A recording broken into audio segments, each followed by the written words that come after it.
Elliot, welcome to the show. It's great to have you on here today. Hey, thanks so much for having me on. I appreciate you spending an hour and a half or so with us today. Really excited to introduce you to our community. I've known you now for, I think it's probably been about a year or so, I believe. And as many people know, I'm inviting on who I consider to be the very best at what they do in the world onto our new Conversations with Cabral. So this is my opportunity to really showcase people who I believe need more notoriety and really deserve more credit than maybe they're getting right now, or they already have a lot of credit. You're well known in this industry, but my goal with having you on especially is to be able to bring what you do more to the mainstream. Like, I want everybody to know what it is that you do and understand it to a deeper level, because it was my hesitation for many years as to the field that you're in that held me back from getting better results in my life. So we'll get into what all of that means in just a moment. But again, I'm really excited for you being on the show here today. Thank you for joining us. And my first question is always this. When people ask you what it is that you do, because there's so many different things, how do you respond to that? Really what I do is I help high performers reach the next level in their life and career. And I do that through hypnotherapy. So I'm a hypnotherapist who's very, very niched, very specialized in really helping sort of people who are top 10 in the world becoming number one in the world. And that's what I do with pretty much all of my clients. And I mean, that's a great way to phrase it. That's a great way to really get concise as to what you do. And one of the reasons why, again, I know not everybody will be able to work with you, but the truth is that the things that you do for the high performers that you work with can translate down with anybody in their life. And everybody needs to know this information. I mean, that's the truth. Like, it's out there, but the way that you do it, which we're going to really break down on the show today, it cuts through all of the clutter. Like, I am definitely the type of person who says, like, I don't want to waste all of these precious moments that we have in the day. That's how I look at life, is like, I look at life as short because, I have my own story where I didn't think I would get to where I am today in terms of even living this long. And so I've always looked at life as short. So I always look at it as like a second, third, I'm already on my ninth life. So, what do we do here? So this is what I do. I mean, when people ask, I refer to you as my mindset coach. I look at you as the person who helps me get my mind in the right place so that I'm then able to do what it is that I want to do with my life. Meaning, like, when I speak with you, I'm not saying, Elliot, how can I improve my health? How can I improve my heart rate variability? How can I breathe better? How can I deliver better on IHP or my courses or whatever it might be? Really, we'll get into what it is. Those are my goals. Your job is to essentially, I would say, help me see my blind spots and also remove and erase a lot of the subconscious blockages that are holding me back from essentially just achieving my potential. I mean, that's really it. And then maybe even helping me explore what my potential is and helping me to believe in myself maybe more than I do right now. Would you say that that's fair? Oh, completely. So sort of my philosophy is that everyone is holding themselves back in some way or another. If they're not the number one in the world, there's usually some subconscious block that's in the way that is stopping you reaching that point. And my work is really helping people to understand what those subconscious blocks are, where they've come from, and then working through and reframing them so that they're no longer being triggered and they're free to live their full potential. And as I say, because I'm fortunate enough to be working with very interesting people with very high potential, as we unlock those blocks, we can see quite amazing things happen in their lives. Yeah, absolutely. And one thing too is, would you say that everyone, no matter who they are, comes with blockages, like comes with these subconscious beliefs that are holding them back or that have gotten them to where they are in their life right now, even if their life is good, but it could be better? Yeah. So, anyone who's coming to me is coming to me because they believe they can improve in some way. So there is obviously that factor to it. But what I find is that everyone has levels in their mind of success that they feel comfortable with. And it's like a wealth thermostat, especially if we're talking about finances first. For some people, that might be $50,000 a year. For some people, the pressure might come on $100,000, $200,000, $1 million, $5 million. But oftentimes people are hitting against this barrier, and then it will keep drawing them back to the same level year after year. When, if they followed logic, there should be a gradual improvement at least in what they're doing, because they're becoming better at what they do. Certainly for those who are self-employed. But much of the time, I'm just seeing this constant bashing against a certain level, and there's something there from their past that is teaching them that it's wrong to get past this level in their life. And it's my job to help them understand that, to see where this programming has come from. And then by undoing the program, they can reach the next level. And, typically with people, if your barrier's at 100,000, you're going to get it to 500, something else might come up. 500,000, you might be working through these things again. But everyone seems to have these different models, these programs that are playing that say, I'm good enough for this. And once you reach this, it's very hard to get over it unless you're working with a professional to help you understand why you thought you're only good enough for this level. And then that freedom, can really send people off, into quite exciting places. Yeah, and we talk about that in terms of the thermostat all the time in when the health-based field. So we want to look at it as, if you can lose 30 pounds and your goal is 60 pounds, and every time you lose 30 pounds, something happens, right? It's always, there's not necessarily an excuse, but life gets in the way. Something happens, then you regain all the weight again. And you're never able to get down to that 60 pounds that you want. That is the thermostat effect. You're not necessarily choosing the event that happens. However, it is your subconscious beliefs and thoughts that are allowing that event to come into your life.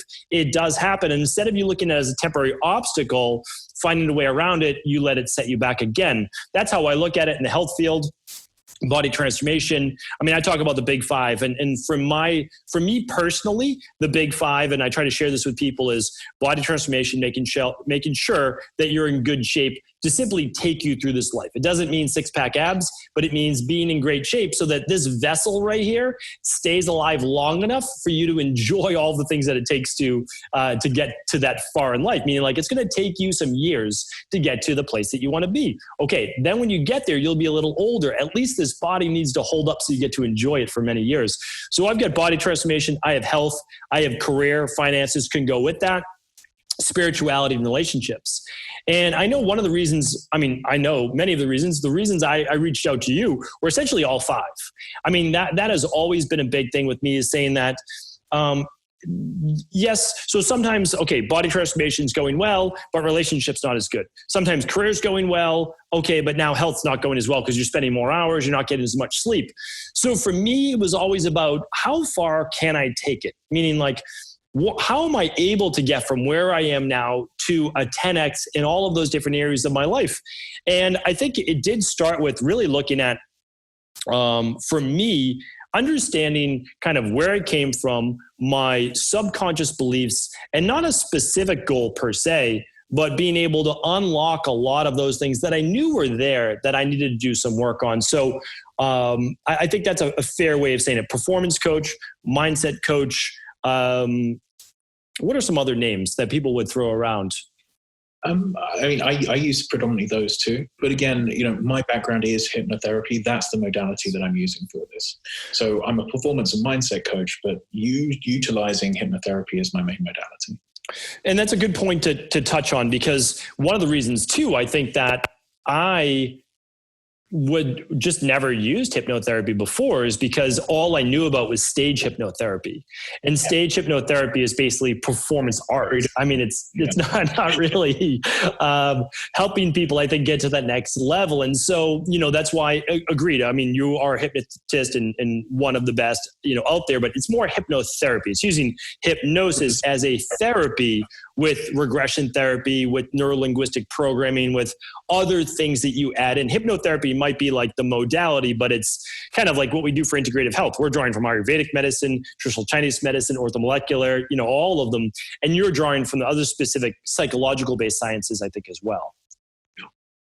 Oh, completely. And it's those different pieces of the puzzle that allow us to make these changes. I think the key is one. I mean, I always have to say it, hypnotherapy sessions are nothing like stage hypnosis.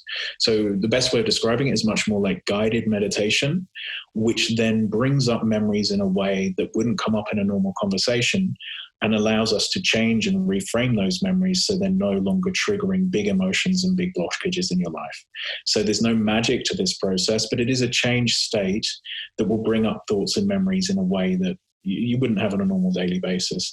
So I just think it's always worth mentioning that, because people are concerned, I'm going to say sleep and snap my fingers and all sorts of magic. It's unfortunately not a magic show. It's more like a deep, pretty emotional process. Yeah, and I would say too, at no point have I been hypnotized when we've ever worked together. Meaning, or not the traditional sense. Meaning,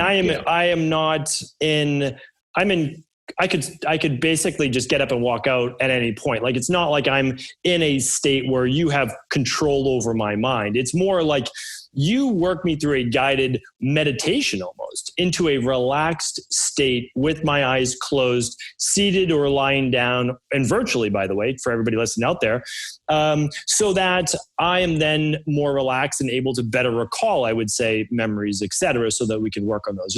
Would that be fair to say? Yeah. So, I mean, basically what we're looking for is a deep meditative state. The stuff you see on TV, the stage hypnosis, that isn't what we're looking for. All we're looking for is for you to be in this deeply relaxed state where the subconscious mind has become dominant over the conscious mind. So we're having you visualize things like a very vivid daydream. We'll have you bring up emotions, have you bring up memories in a way that it wouldn't happen in a normal conversation. These deep memories, these deep emotions will start to show themselves through this relaxed process, this meditative state or trance state, however you want to call it. But as you say, this isn't like stage hypnosis. This isn't like stuff you saw on TV. If I asked you to do something you don't want to do, you're not going to do it. There's no power with the hypnotherapist. I'm guiding someone through their own personal process of resolving their own issues. Mm-hmm. So I'm a guide. I'm not telling them how to be fixed. I'm guiding them through whatever it is that's happened in their life that has created an inaccurate program that's inefficient for their life. So a lot of the time, these programs are created when we're children. They're to protect us. They had a reason for being there when we created them. But the program 5-year-old you makes isn't quite as effective for 35-year-old you, 40-year-old you. And that's the work that we're doing through these sessions. Yeah, and that's a great point to bring up, is when you're recalling some of those events or memories, whatever it might be, is they did serve you at one point. They most likely kept you safe, or at least tried to keep you safe in terms of mental, physical-based health.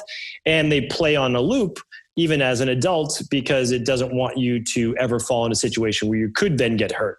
But being able to reframe it now as an adult, I think is incredibly helpful. And I think that many different types of therapy and psychology aim at doing this. They're just, some are more effective than others. I mean, that's basically the bottom line, is like, you need to just go back and say, I'm stuck here because of this. This event has nothing to do with this at all. Like, there's no correlation between the two except for the memory that keeps you stuck.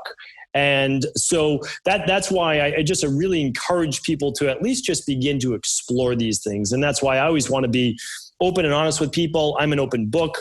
I'm simply someone that is looking to take their life and my own unique version of how I'm running this journey to the highest level possible. And that doesn't mean, like, there's no certain level of income, there's no certain level of health, there's no certain level of anything that I'm trying to get to specifically, except that, is this my highest potential? That's really it. Like, if I can do better, I want to learn how to do better. I want to learn from you, an expert in this field. What am I missing? That's basically what I say to experts. I had Dr. Jay Wiles on with the heart rate variability. He's a psychologist. He doesn't do anything with hypnotherapy. His is more neurofeedback, biofeedback. I said, what am I missing here? And then he'll say, okay, here's what you're missing, because I have blinders on looking at this way. I've only looked at this way. And when you speak to other people and experts in their field like yourself, they show you, okay, I see what you were doing there, but you missed this and this. Yeah. Oh, completely. And everyone has these blind spots, myself included.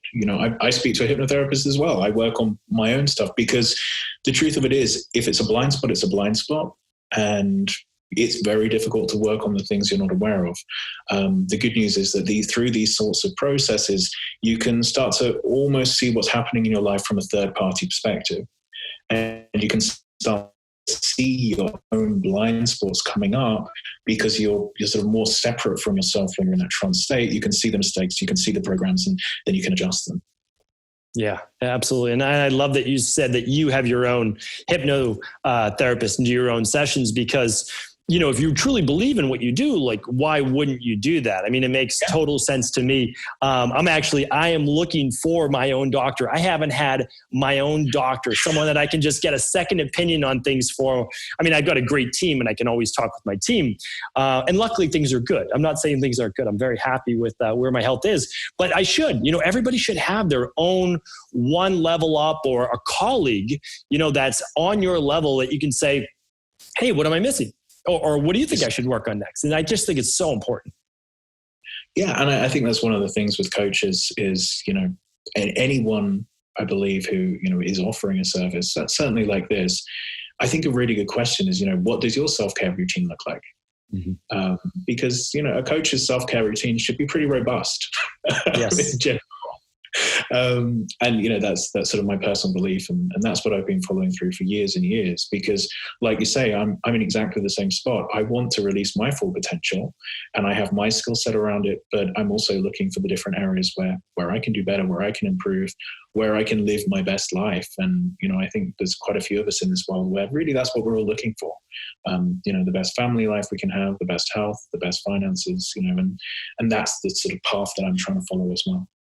Yeah, absolutely. Abundance in every area of your life is the goal, and again, your level of abundance should, in any area of those lives, should not be ever compared to someone else's. It's your unique life, meaning like you're not supposed to have the same relationship as friends of yours that you see or the same health. It's with your body, your health, your mindset, and all of that goes together. So I will definitely get back more into what you do specifically in these sessions. I know that any time that I work with you, mine are going to be unique to me. So I'd like to, of course, hear kind of tips as how it works for other people and helps other people as well. But before we get into that, I always like to start with, a lot of us are in such unique careers. It's like, did you grow up at 5 years old and say, I really want to go to hypnotherapy, when you're 5 years old? I didn't even know what a naturopath was when I was 5 years old, never mind 19 or 20 years old. But what kind of led you to where you are here today? A fear of flying. Really? Bizarrely. So I had a pretty bad fear of flying, to the extent of I wouldn't take long haul flights, were terrifying to me. So I'd turned down vacations of, going to America and things in the past because I just didn't want to fly on a plane. And then short haul flights, I would take, but it would actually ruin the weeks before and it would ruin the vacation, because I'd be sort of counting the days until my impending doom. And then I'd go on vacation. I'd spend the vacation worrying about the fact I was going to have to get on a plane to come home. Someone recommended a hypnotherapist.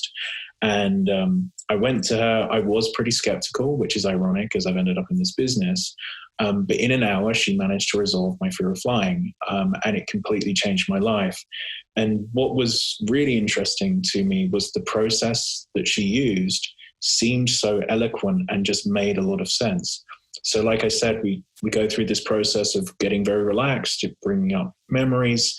And I brought up a memory that I hadn't remembered beforehand of being very young, being at my grandfather's house, being shown a picture of a small plane and being told that his business partners had died in it. So makes sense why, I would learn a program that flying's not a particularly safe thing. What was interesting is I felt this release. I felt that flying could feel differently afterwards. I was fine booking in flights, but I didn't remember the memory. And then I spoke to my mom and she confirmed that it was true. So I had a repressed memory come up or something that I'd just forgotten that completely explained why I was scared of flying. Resolving it seemed to remove my fear of flying. And it just all made so much sense. Because of that, I took interest in it. I found the most comprehensive course I could find at the time in the UK, and trained. And I was actually training more to help friends and family, and because I found it interesting than thinking it would be a career. I was in renewable energy at the time, and I didn't expect a career change into hypnotherapy. Then started doing sessions with friends and family, started getting recommendations. Oh, can you do my friend? Can you do my friend? And then suddenly I was in a situation that because of the results I was getting, hypnotherapy suddenly made more sense than my real job. I was enjoying it far more and getting much more out of my days. And then I moved into the high performance.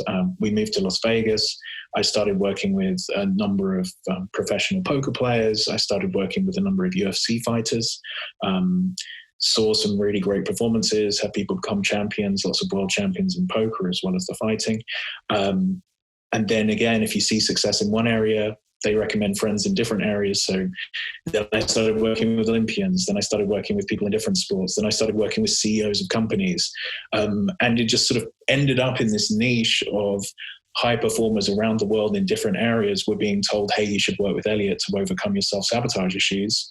And because we're seeing these results. And then my business is just basically followed down that route. And now I'm pretty much just working with high performers in different areas, from people on Wall Street to CEOs of companies. And then, as I say, athletes, gamblers, people fighting, just all sorts of different areas.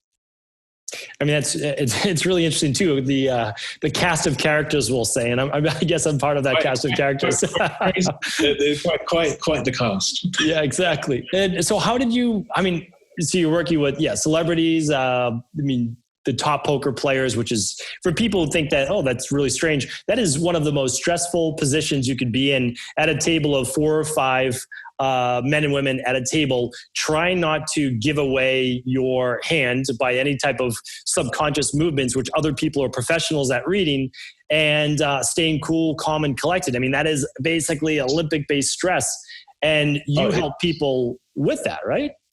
Yeah, I mean, it's incredibly high-level math, which most people aren't aware of. And it's very high stakes and very stressful. I mean, I've had people win literally this weekend over $1.7 million. Wow. You know, these are very high stress scenarios where if you start getting in your own way, you give up so much edge to your opponents. So if you start getting anxious, if you start, the math starts to become more difficult, you start trying to gamble to win your chips back because you've been unlucky. Poker's interesting because there's variance involved. You can play your best and still lose. If you're in chess, if you play your best, you'll beat your opponent if you're better than the opponent. In poker, it's not quite like that. The worst player can win, and that causes a lot of stress. So I'm helping them understand that, working through the entitlement that happens. But then it's the same process works with everything else. So whether it's an Olympic skater, whether it's a trader on Wall Street, dealing with those moments of unfairness that come up in everyone's life. I should have won the race, but there's an issue with my ice skate, or the trade went against me, I misclicked, or my computer went down at exactly the wrong moment, which does happen to people on Wall Street. These moments happen, and it's how you recover and make the best of those moments. So it's more the case of accepting whatever is the new reality and getting back to optimal as quickly as possible. And that's the same for, as I say, every activity, every sport, is just dragging yourself back to that high level of performance, even when the world doesn't seem like the fairest place. Yeah, and that's a great point as well, because life does sometimes seem unfair. And, you're left to then say, well, then if it's unfair, and it's just left to chance, well, then why even play at all? And that's, I think, a difficult thing for many people to come to grips with, because sometimes it doesn't always go your way. But the interesting thing is that the most successful people I've ever seen is they're just in the game every day. So if you play every day, then your chances of winning go way up. And yeah, sometimes you'll lose for sure. But also, I mean, a full-time professional poker player, which I've now met a couple, you're playing 8 to 10 hours a day. Like it's your full-time job. And so if you play that much, you're going to get better, and you're going to increase your odds, of course, of winning, just like anything else. Oh, completely. I mean, they're all skill-based things. And it's been just very interesting to see the edge that resolving mindset issues can give people in these different areas. So one thing I'd like to know for myself as well is how did you, so you're going from hypnotherapy with friends and family and, maybe some local people. So you grew up and lived in the UK and then moved to Las Vegas? Is that how it worked? So I was working locally. I was still doing work online anyway. So always somewhat international in terms of my reach. My wife was offered a job as a lawyer in Las Vegas, and it just made sense. So I could work online. So there's no difference from my side. I'd had some success with just amateur golfers improving their scores. There was someone I knew in the poker world, and she had said, hey, if you can help people with stress, you could change people's lives in poker. If they're not stressed, they're going to make so much more money. And I just started working literally for free with some poker players and said, let's see what happens. They started making more money and I became more popular. And then that grew as the business grew. And yeah, as I say, people in those industries, high performers know lots of high performers. And if you're showing results, they tell their friends, and then it spreads into so many different areas. I'm sure it's the same in your world. It's not only doctors that people in different areas, and that's really what happened. And then it spread out over a huge number of different strange activities, as I say, from Olympic sports to trading to chess players to video esports players, all sorts of different areas. But what was most interesting to me is the sessions are almost identical through all of these different areas. So humans are human. Nearly always it comes down to self-love and self-worth and thinking they're good enough and thinking they're deserving of success. And then as you work through these feelings of self-belief of, am I good enough? Was I loved enough? Am I good enough for my parents? As you work through these background memories that come up from childhood, you see significant changes in performance. And so far, I haven't found an activity where it's not the same themes that are showing themselves in the sessions. Yeah, the first time I remember a professional athlete, I was growing up, and I never played golf, but I was into all sports, and so I even enjoyed watching golf on TV. And right. David Duval, who was a golfer way back in the day, he basically sunk into a slump for no specific reason. I mean, he was a great golfer, but he just fell off the charts. And I believe Greg Norman as well, the Shark, worked with a performance coach, they called him sports psychologist, but basically doing what we're talking about, hypnotherapy, and chess players do this all the time too, just to getting them to believe back in themselves, not change skills at all. They don't need to learn any more skills. They're already at the best of the best level. And now it's really just about mindset. And that's what I share with people as well. If you're relapsing in terms of your wellness, weight loss, anti-aging based protocols, the protocols are pretty much, they're going to work. Like, that's the thing. They're going to work, but you need to work the protocols. And a lot of people, they self-sabotage. And it's because of what you just said. They just don't feel deserving. Now, do they feel that on a conscious level? No. But at a subconscious level, sometimes we just don't believe that we deserve to be at our best weight or at our best health or have the best relationships. And people might think that I'm crazy for even saying that. But the truth is that if you go back and you look at it, you may have had or you have an overweight family, and everyone's overweight. So if you were the one to lose weight, well, then would you not feel the love because you're the one that doesn't fit in? Or same with your social circle of friends. Or, did you grow up and everyone was talking about how poor their health is, or how your health tends to decline after the age of 30? Or relationships, did you see poor relationships around you and now you're simply repeating the same thing you saw when you were a child? And so I see this, like you just said, play out everywhere in life. And that's why doing this type of work is meant for everyone, again, in my opinion, from what I've learned. I didn't believe that maybe a year or so ago, but now I know that this is something that we need to work on. And something just to be really clear about with the weight loss as well, because it comes up so much when I have in the past worked with weight loss clients. Sometimes your subconscious believes it's protecting you. So unfortunately, a lot of the time with significant obesity, the presenting issue of safety was trauma from abuse. So the weight became a protection from sexual abuse, a belief that if I was big enough, I wouldn't get this negative attention. Or also the belief that if you you're actually putting your relationship at risk in some way by losing the weight, because you're worried, will my marriage still be the same if I lose 50 pounds? Will it put pressure on my family? Will life be different? Will people treat me differently? Does it remove an excuse to not be successful?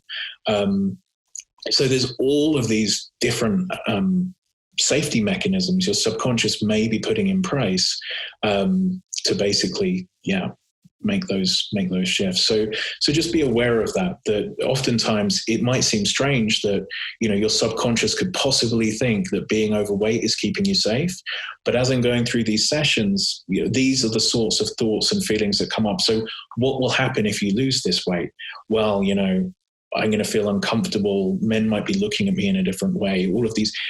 And you start to see the program that's being created of fear around looking your best or feeling your healthiest. It's just interesting to see these themes show themselves through so many people over the years.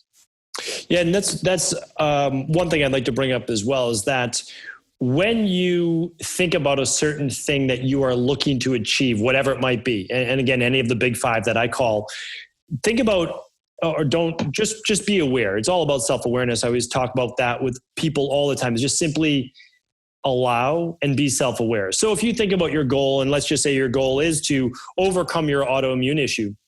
When you think about yourself overcoming that autoimmune issue, what is the next thought, image, or feeling that pops into your mind or in your chest, wherever it might be, or in your gut? And that is usually an indicator, at least for me, again, not the expert in this category, of the first part, because there could be multiple layers to this, correct me if I'm wrong, but that's at least the first part to begin to unravel and see for what it is in order to achieve that. So it's like, oh, I want to achieve whatever it is. Okay, now what do you feel? Where's that tension in your body? You might just be aware of tension now. Okay, well, now what's the tension telling you? Okay, the parental judgment, the sibling judgment, the social, you're not deserving, whatever it might be. That's how I see it a lot of times. Would you look for something else, another indicator? Well, I actually, with the hypnotherapy, I always start with the physical sensation like you're describing. And it doesn't matter, like I say, whether it's with weight loss and health, or if someone's feeling anxiety when making a sales call, or asking out someone from the opposite sex, or facing potential rejection. What is the physical sensation that shows to you to let you know that there's a stress response? For most people, it's in their stomach, their chest. Some people, it's their face, even their fists. Sometimes when people get angry, they feel heat in their fists. And then we're using that as a starting point. We start tracing back from that emotion, the physical starting point, to other times in your life you felt that same sensation.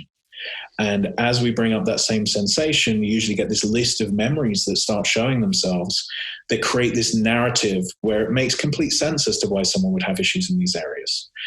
So I agree completely. Looking at and being aware of whatever physical resistance, physical sensation comes up is often a really good place to start when it comes to the unraveling and the self-development work that you need to do.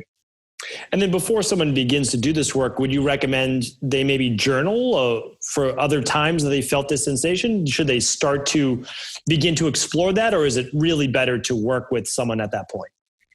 I would usually say if you're looking to really make the big change, start working with a professional, mainly because, like I said, the blind spot's there for almost everybody. So you can start to do some good work with journaling, but if it's financially possible for you, it will be typically much faster. If you're working with a professional, you're going to get to the results quicker, and you're not wasting your time. So if it's a financial opportunity, it's something you can sensibly afford, I would say work with a professional. If it's not something you can afford, then certainly doing journaling, working on it through meditation. There are some things you can do yourself. I mean, I have an app that you can download, Prime Mind, that you can follow through the hypnotherapy in that. But the reality is it's going to be working with someone who's a professional who can help you understand the root causes, who can show you your blind spots and help push you to the places you don't want to go. Because oftentimes the memories that are the ones that are holding you back are the uncomfortable ones you don't like thinking about. And it's very hard to go there yourself. But with a professional, they'll be able to help take you through that in a safe environment. So that would be my recommendation. Yeah, I think that's a good recommendation. And maybe just in the beginning, simply being aware of what those memories may be that you will need to work on could be helpful, because you probably shouldn't unravel them yourself. It might actually lead to a more negative place if you're viewing it from the point of a child, essentially, or whenever it happens. Like if you're viewing it from the point of trauma, then that can be a very challenging thing for obviously people to look at. And one thing I just want to state is, because we always state it, we are not doing any medical-based treatments here. We're not diagnosing, we're not curing, we're not treating any disease, we're not treating any trauma. What we're really talking about is helping people live their best life and performing in all areas of life is really what we're talking about. We're not doing this from a medical-based perspective. Now, having said all of that, I would love to hear why you believe, because you've worked with a lot of people now, and you've worked with people in all walks of life, who, obviously I don't want you to name names, but when you look at your most successful people, why were they successful? And also vice versa. Like, what were the characteristics of people that used your hypnotherapy? Because you're doing a protocol based for each individual, but it's still a protocol. And I could say the same for health. Is like, what are the characteristics of people who get results versus the people who don't get results? I'd love to hear that. One of the things I've seen in the very highest performers in every area of life, this is less to do with the hypnotherapy and more to do with just what I think is an incredibly useful trait, is not automatically thinking their competition is wrong. So whether it comes to, let's say, if we use the poker as an example, someone plays a hand in a different way. The very best players in the world will say, that's interesting. I wouldn't have done that. I would have done something differently. And I see the same with the CEOs of companies or even coaches, where the guys who are at the very top will typically be questioning everything that's happening around them and within the industry and looking to improve themselves and refine themselves. And if something's really different from what they do, it's like a big red flag as to, wait a minute, is there something I'm missing here? Mm-hmm. The people who have average success are extraordinarily confident and believe that everyone else is wrong. And that's really the difference when I talk about people being world-class, but the difference between being world-class or being the very best in the world. Typically, the people who are the very best in the world have this system where they're looking at all of the different possibilities and questioning themselves in those moments. And it even comes down to silly things like, email marketing strategies. And it can be any different area, but I've seen that come up an awful lot. When it comes to the hypnotherapy sessions themselves and where we see the biggest impact, it's often when someone quite clearly has very high potential. And then in a first session, I'll be saying to them, okay, so what's the difference between what you do and what the person who's the best in the world does? And they'll be able to provide a very big list of all the things the best person in the world does that they're choosing not to do because they already know this information. So we know there's something in their subconscious that they're genuinely choosing not to give the 100% effort, not to give it their best shot. And that's usually ego defense, because by not giving their best effort or taking their best shot, they can always tell themselves that had I done this, I would have been the best in the world, but I was in control. I chose not to do it. So as we work through that, we can see extraordinary results because they start doing all the things they knew they should have been doing anyway, because there's no longer this internal resistance protecting their ego. And the results typically change pretty dramatically in those moments. Yeah, it's a better way to sum up fear of success, fear of failure, is because you are protecting that ego almost in both scenarios, right? So fear of success, what happens if I'm more successful than those around me in whatever area, the weight loss, the health, the relationships, how do people view me? And that's a shot to the ego. And then it's also like, well, what if I do fail? And then how do people view me? And how do I view myself? And how you view yourself is the most important, right? Because you can begin to work through other challenges on that. But the first point you brought up, and I actually went through this podcast and I thought about you when I recorded. It was episode 1683 that I did. And it was the difference between confidence and insecurities. So a confident person exhibits these specific characteristics. And an insecure person exhibits these specific characteristics. And I really went through them side by side, this, and this. And it's really strange because the confident person has nothing to prove. Even if they need to prove something to themselves or whatever it might be, they're confident enough to say, yeah, there's still more to learn. And it's really strange because the confident person is often more successful in terms of like how most people would view that person. And the insecure person has to put up more of the walls and excuses and defenses because they really have more to protect. And really it's because they don't view themselves as successful. So I love looking through that because every time I went through an insecurity, not the confidence parts, great if you can emulate that, but I really went through it. I'm like, do I have that? Like, I'm like, okay. And then it's also like, what are the levels? Because we all have them. Right. But it's like, to what level do I do this? I remember I read one, it's like giving other people essentially their due, complimenting them. And not, even if you have kind of a one-up story, it's not having to share that story. You know, like I love going back and forth with people like, oh, like I had that happen to me too. But if you're trying to one up the other person, like, am I acting insecure here? Do I need to be the star of the show? So I love being able to go through that. I think it's just, they're great learning things. And that's how, again, I choose to look at life as just, it's always one-upping yourself, nobody else. It's just kind of like one-upping yourself. And such a nice way of viewing the world as well, that it just isn't necessary to do that.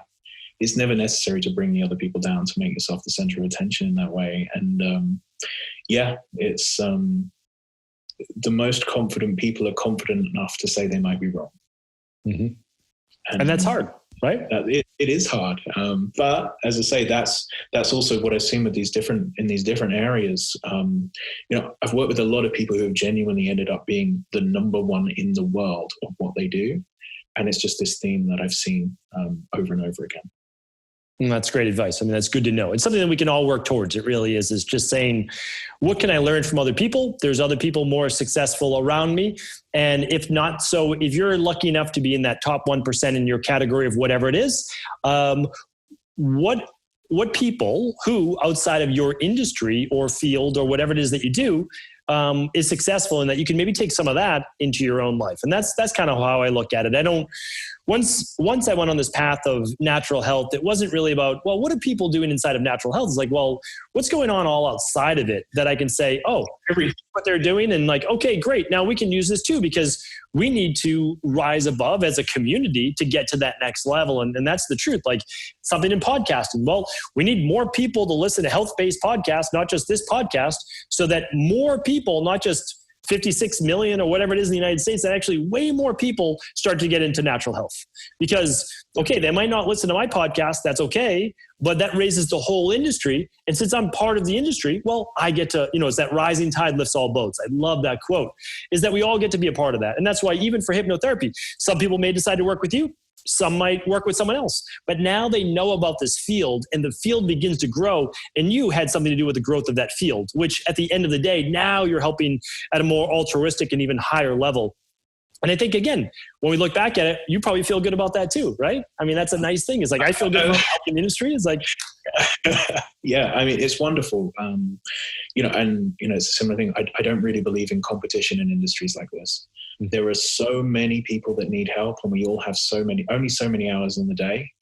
I believe that there needs to be a lot of growth in these types of, I would rather see more hypnotherapists, more coaches out there helping more people and helping them have this subconscious change, because, it makes the world a better place. Without a doubt. And that's a theme with a lot of the people that I seek out personally as my coaches and experts, is that they are genuinely interested in helping people. This is their career. So we all have our careers, but even if it wasn't their career, even if they were completely financially independently wealthy, they didn't need anything, they'd still be doing it. Like that's the thing, is like they'd still be doing it. And that's the amazing thing I think about this community in general. Then, and you're part of the natural health-based community. It's like, how can we do this without drugs? How can we do this without all of these different things? Not saying there's not a time and a place, but we try to put people first. I always say it's people before profits, not profits before people. You're allowed to make money because you should be abundantly wealthy as well. You should have that as part of it. And if you don't think that you should, then you need need to work with Elliot because you're missing abundance in that part of your life, right? It's like abundance in relationships, abundance in career and finances, abundance in your health, abundance in your body transformations, abundance in your spirituality. Like what if I've worked with, we'll just put it this way, some quite wealthy CEOs and billionaires, and they are really great at that particular area in their life, but they let their body go in some instances, their health go, their relationships go, and their spirituality. So they were all in one area, and yes, they did unbelievably well. But at some point now in life, and you can make, again, this can happen at any point in your life, you say, okay, this is what got me to where I am today. I can help a lot of people with this wealth, of course, but let me now work on all of the things I may have let go to get to this point. Or now maybe they let it go because, again, they have subconscious blocks in all of those areas except that one, which they were the best in the world at. And, I see that often as well, that people can get stuck into one area and they can reach these extreme levels of success. But once they do, they realize, some millions of dollars doesn't solve all of your issues. It just doesn't. There's, as you say, health issues. Relationships are a major part of everybody's life and the way that you feel and your level of happiness. I believe the altruistic side is what most people are actually driven to in terms of what will truly make them happy once they feel secure in themselves. And it was funny you said that in terms of, being happy to work. I say it all the time. If I won the lottery, I would be doing the same work that I do now. I would just be doing it for free. And I would just say to anyone, if you can find a path or a career where you can genuinely say that and say that you would want to be doing it. And I think this is especially easy if you believe that you're helping people. It makes it much easier to say that. But yeah, really go out and find something that makes you feel that way, because for me personally, it's a wonderful way of spending my days, basically. Yeah. And that's the thing. I mean, if you can find a career, just like you said, that you would do for free. I mean, it's the best job in the world. And that's why, for sure, I work too much. There's no doubt about that. The way that I balance that is then anytime I'm not working, I'm spending with my family. So I don't have a lot of other outside activities. But those are two things that are at the top of my list that I love. I wouldn't be me without my work, and I wouldn't be me without my family. So I need to have the both of those. And if I only have those, then I'm very, very happy as well. Now, of course, there are a few outside activities that I do, but that's where I'm also at in this stage of my life. And there's different stages of life. I don't think that I'll be at this stage forever, meaning like, of course, I'm always going to work in this field. I'm always going to love what I do, but there'll come a point in time when I feel like I've created enough of the protocols and courses and things that I can point people to in every direction. I've done my work.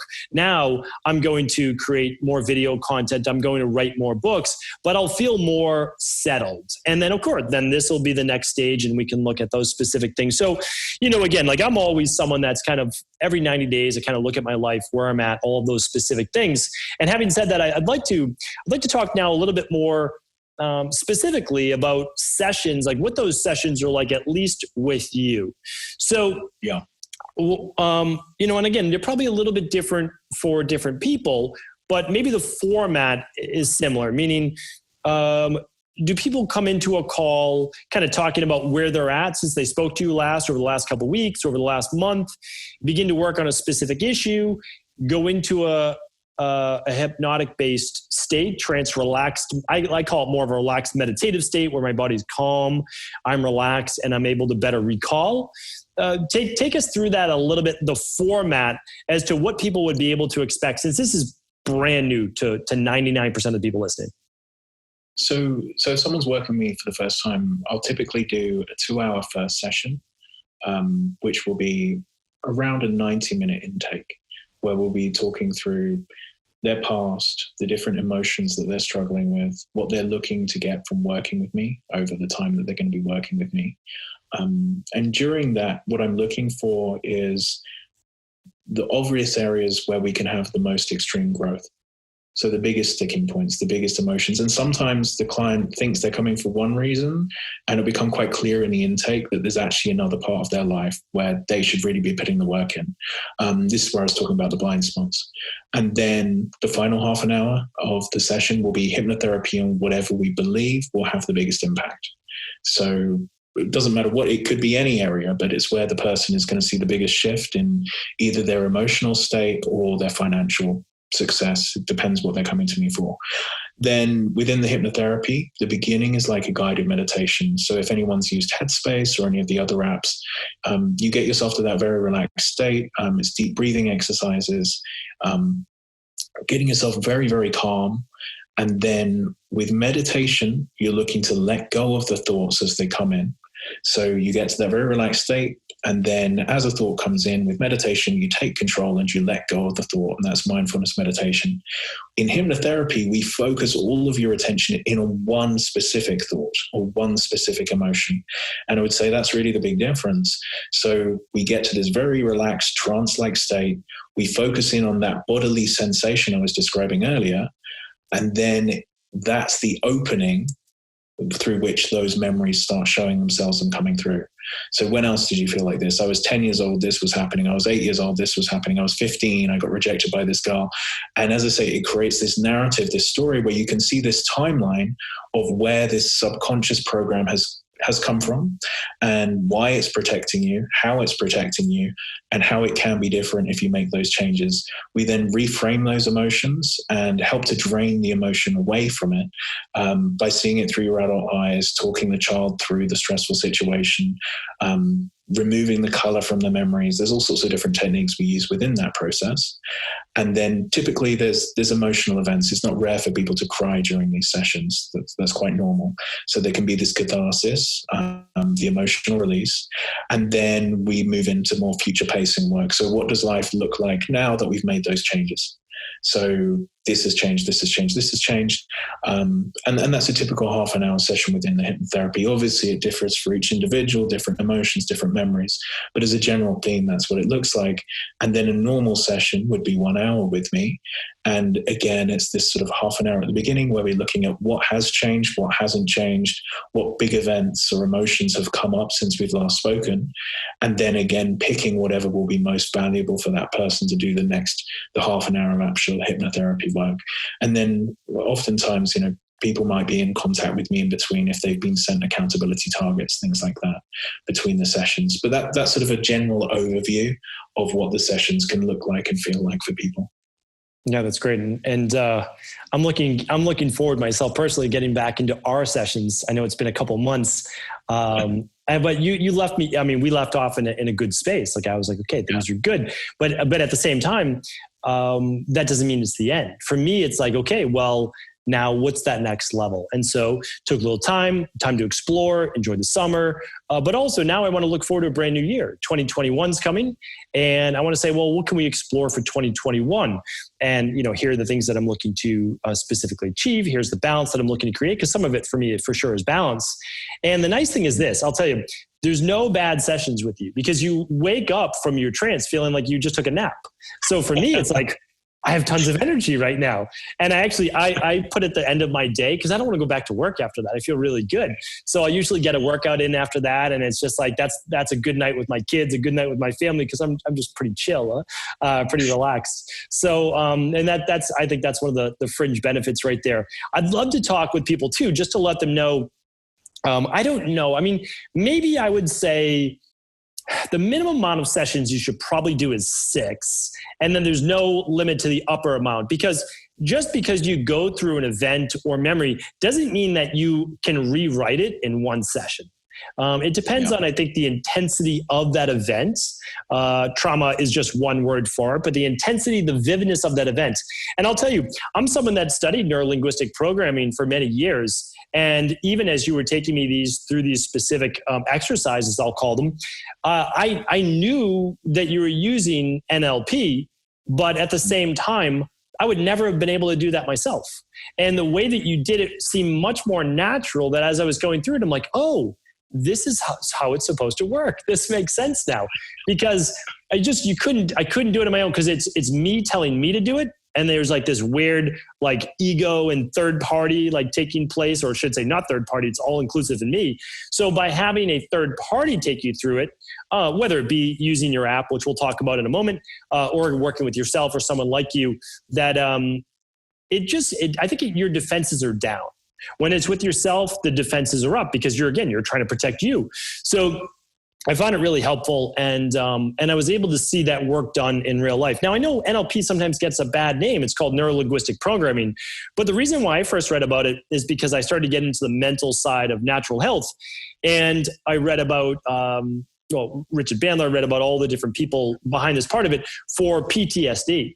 Because, I mean, some of the great work that was done with NLP was actually done with PTSD in the very beginning. And the amount of success stories they have is pretty incredible. That and addictions. I've seen this work really well, hypnotherapy for smoking and other addictions as well. I know that's not what you do, but a lot of people use it, and again, quite successfully, sometimes even just one session. Then they'll do follow-ups if there's a little break. So that's just to say that because that's a pretty powerful addiction, smoking. You know, I mean, that's people think it's just physical. Yes, it's physical after a while, but it's also mental. Like, why are you smoking in the first place? So again, this has no bounds. We're talking about it in specific arenas, but it's all the same. It's what's going on behind the mind. What would you say though is the right amount of sessions to work through specific things? Again, I don't know that there is a right answer, but what's the minimum at least? I mean, I would like to say that most people will notice some change after even the first session. So that's relatively normal. I'm not saying it's going to have changed your life completely. It won't have resolved the issue completely, clearly. But typically after a first session, someone will say something is different. Mm-hmm. And that will usually give you a good idea of where you are with hypnotherapy, if it is for you, and sort of how interesting it is for you to then move forward to keep refining this. So typically, I was very lucky with the flight issue, that it got resolved in the way that it did in one session. But usually what we're looking to do is take something that's a response. So the response to someone's spider fear is a 9 or a 10. And then after a session, we're looking at it's at a 6 or a 7. And then after a session, it's at a 4 or a 5. And it's very manageable. They don't need to worry about it past that point. But they might continue to work on it, or they might continue working on other areas. In the sort of clients that I'm working with, oftentimes they'll come to me with a subconscious block that's causing a significant issue in their life. So as I say, they want to be number one in the world or whatever it might be. And we might work through the big issues that resolve this subconscious block. But then that usually causes growth in their career or in their relationships or in their life. And then as you get the growth, there's a new comfort zone to step out of. And oftentimes clients will work with me quite a substantial amount of time, because every time they see this big improvement in their life, they reach a new comfort zone, and there's a new comfort zone that they want to then break through. So it really comes down to, there's no real perfect number of sessions outside of where are you comfortable feeling that you've done the work that you want to do. Because every time you do that work, your life will improve. There'll be a new level for you to step through, and it's your decision as to whether you want to step through that level or not. But when it comes from, if you're suffering from chronic obesity and you want to work on your mindset around weight loss, you might have a target in your mind. Okay, when I reach this weight, I'm quite comfortable saying this has been a success. Mm-hmm. But typically, I usually work with people for at least 10 sessions personally, because of the sort of work I do, and it's performance-based. A lot of hypnotherapists you might work with from more normal issues like phobias and things, 3 to 5 sessions, you should notice very substantial change. But again, I see this more as a case of continually refining to move forward and progress in my life. So I see it for me personally. As I say, I'm very sold on the subject. It's my career. I work with someone personally, and I see it as something where I want to continue doing this pretty much indefinitely, because I want there to always be a comfort zone that I'm looking to push into. And that's the way I view it personally. A great motivator that I look up to, someone named Les Brown, essentially said that always work towards a goal, even if that goal doesn't eventually come true, or you decide that that's not a goal that you want anymore. It's what you're doing in the process as a person in order to achieve that goal that allows you to achieve that goal or any goal in the future anyway. So simply by working hard on yourself, bettering yourself, it opens up new opportunities in life. It really does. And I think that the 10 sessions is probably right, because you want to end saying like, wow, that was something. And it's because when you fix one thing, I think I'll probably fix it. Rewire, I think, is probably a better way of, because I don't like to think of people as broken. But there's some rewiring that needs to take place for sure in that subconscious. But then that says, oh yeah, maybe there's this other thing too. And you kind of like work and chip away. And it's the same for my field with health. It's like, yeah, okay, well, now that my digestive issues are fixed, maybe I can fix the whole issue with waking at 2:30 in the morning now. Oh, okay, I fixed that. Now, what about the occasional headache I get every couple of weeks? And so then you can kind of like chip away at the other things too. Next thing you know, you're in a place that you didn't know existed. So for me, that's where I see a big benefit. And of course, always choosing a specific goal, just like you said, because you want to be able to keep score. So, hey, I know this is working if this happens. And then you're able to justify it, I think, just like most people, easily that way. One more question that I wanted to ask before we get into the specifics is, when someone does work with you specifically, what should they expect to experience the next couple days after? And I was trying to like word that correctly in my head. And that's because I don't want people to think that this is going to turn their life upside down. However, you can do some pretty powerful work that resets your thermostat.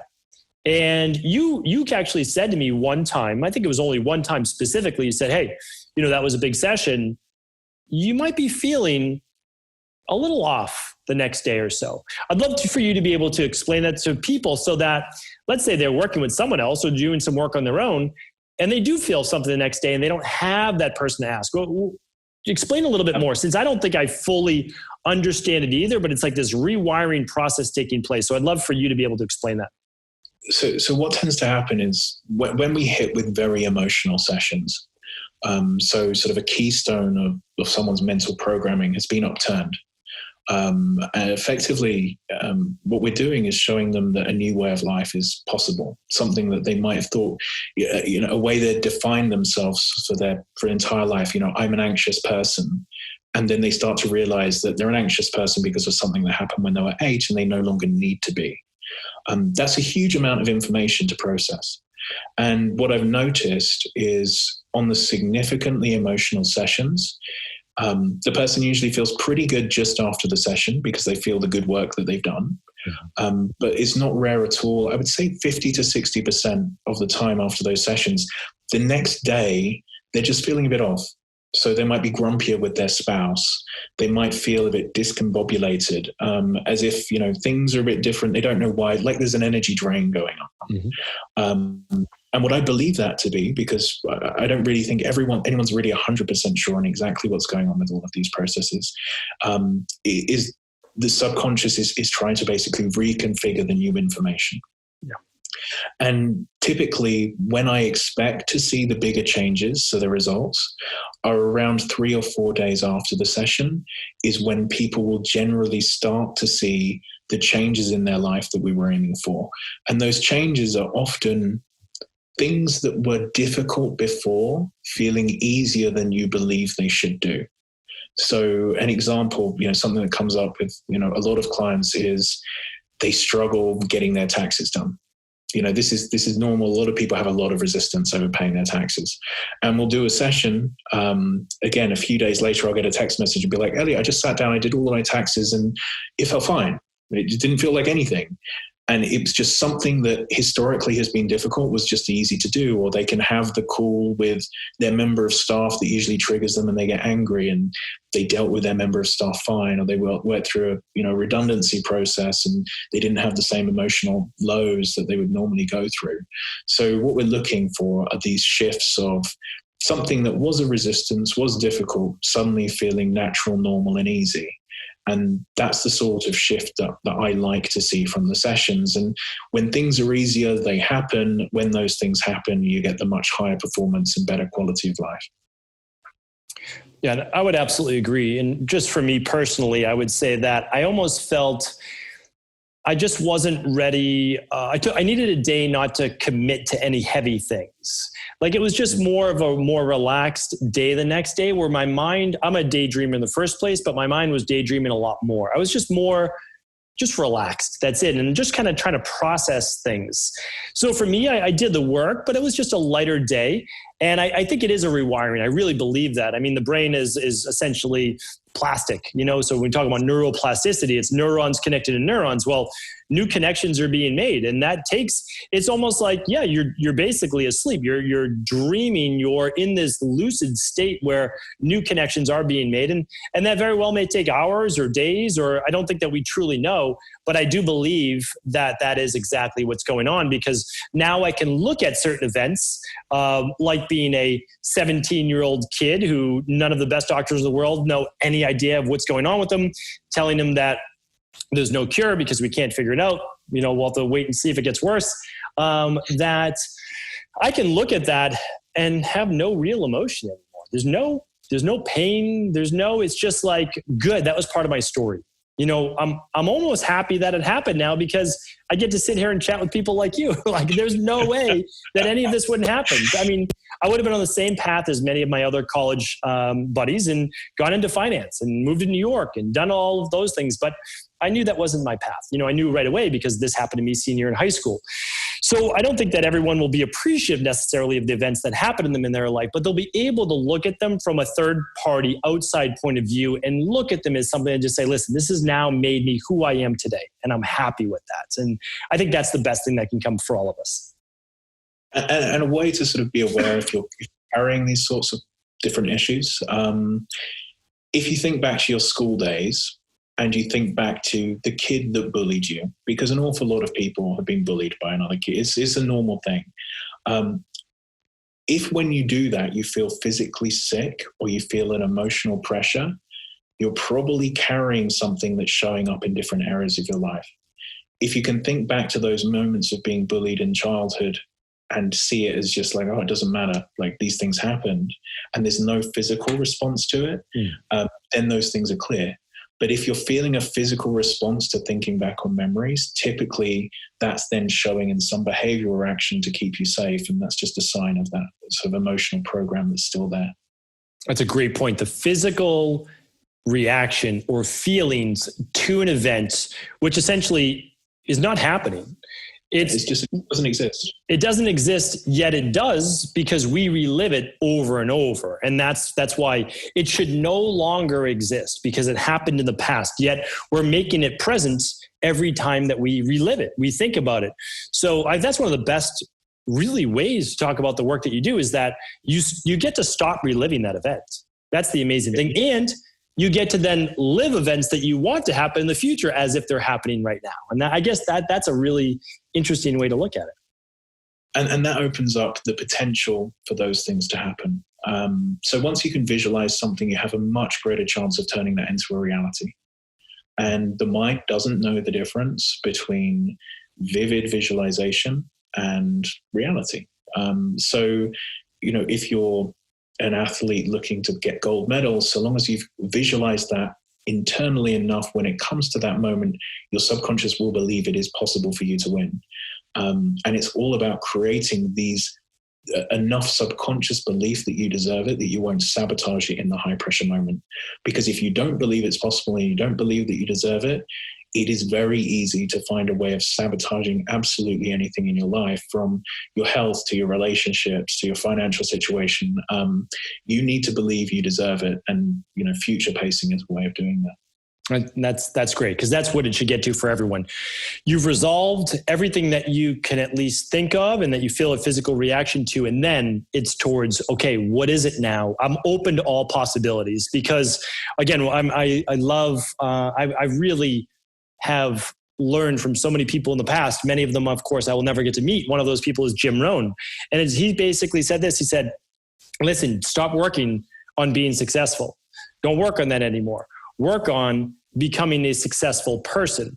Work on the type of person where success is attracted to you. Because a lot of people say, oh, I need to do this, I need to do that. Yes, okay, there are certain tasks that you need to do.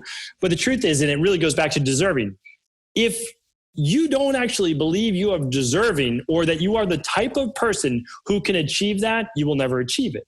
Because you have to already believe that you can receive it in order to actually get that thing.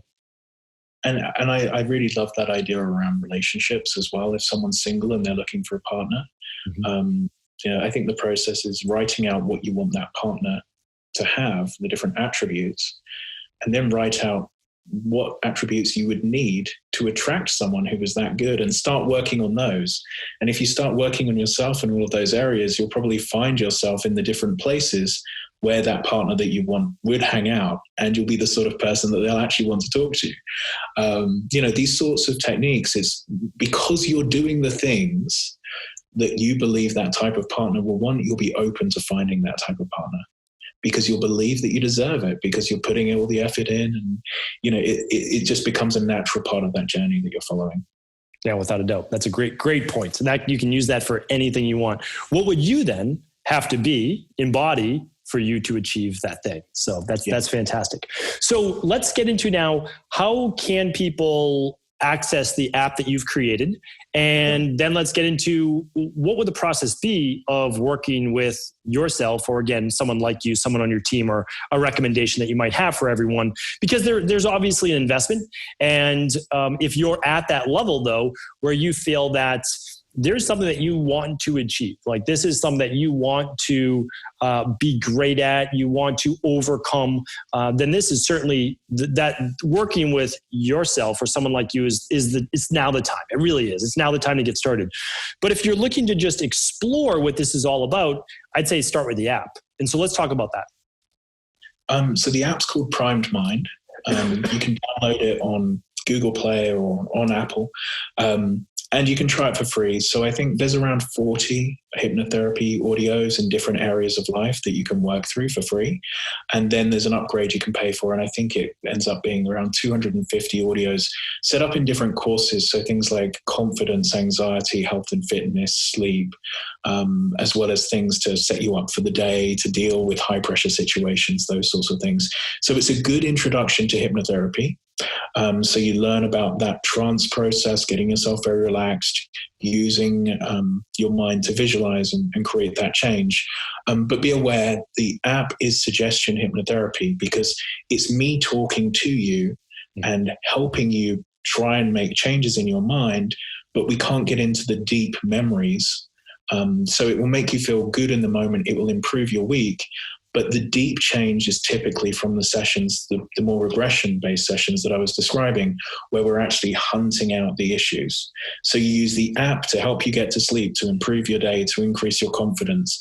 But if you know that there's a subconscious like self-sabotage that keeps showing itself to you, then that's when I would say you want to be working with a specialist, a therapist, on resolving those subconscious issues. In terms of working with myself, if you basically do the maths and it's costing you substantial money, the self-sabotage in your life. So a number of people come to me and they'll say, hey, I know this is costing me more than 6 figures a year because I'm repeating this behavior. I keep bringing myself back to this level. Then it's definitely worth reaching out to me to work with me. If that's not the case, but there's big substantial change that you want to make, then I would say, I have a number of hypnotherapists that I've trained who make sense for everybody. And you can reach out and we can put you in touch with them. I've just got my website's elliotroe.com, and you can fill out an application form. And from the application form, we'll know which direction to send you in as to who you should be working with. But definitely the starting point, as I say, Primed Mind, it is just free to download. So download, try it and see if you like it. And if nothing else, it will give you a good context for this conversation as to what we've been talking about in terms of the guided meditation and then these visualizations and the sort of impact they can have. Almost everyone has a phone. So if you want to test it for free, just click the button. That's great. And even between sessions, or to start your day, end your day. That's why. So I always talk about it. The first thing that I do in the morning is I have my morning routine. I have all my different anchors. And every morning I'm listening to something motivating, and Prime Mind for sure is one of those. So you do things to keep yourself motivated. And also it's very important. The first thing that you do when you wake up and the last thing you do before bed. So putting some great, what's the best way? So not motivation, but the right thoughts in your mind to reprogram that subconscious mind is the way to go. So you're going to be going into a theta-based state. You're going to be getting into a sleepy-based state, a suggestive-based state. Then you listen to this and it allows that to sink in that much deeper. Plus, the way that change is really made is through repetition for many of us. And so this is also very helpful. So I definitely recommend the app. I have the app on my phone. Of course, I recommend working with Elliot or any of his partners, but Elliot will be the one to decide kind of who's best and who fits best with who. And I can't thank you enough for being on the show here today. Where can people connect with you on social media? So on Instagram, it's Elliot Roe, at Elliot Roe. And Twitter, I think it's at Elliot Roe 1 on Twitter. And then, as I say, the best place is elliotroe.com for the website, and all of the information's there. Excellent. Elliot, any parting words you'd like to give to our community? Yeah, I think the thing I would like to say is please be aware this change is possible. I've seen so many people who come to me and they'll sort of believe 100% that they are an overweight person or an anxious person or a person who can't be successful or who just is terrible in relationships. I'm truly under the belief that these are learned programs from childhood that can be worked through and resolved. And like I say, whether you work with me, one of my colleagues, or someone else in the industry, please, if you feel you're stuck, at least give this a try. Something along this line to see if you can free yourself, because I've just seen it so many times that people's lives can change dramatically. And the narrative of I'm stuck here, it is just a narrative. It's just a belief that it can be shifted and changed, and your life can get an awful lot better. Thank you again so much for joining us here today. Really appreciate you and all the information that you've shared. Take care. Thanks so much for having me.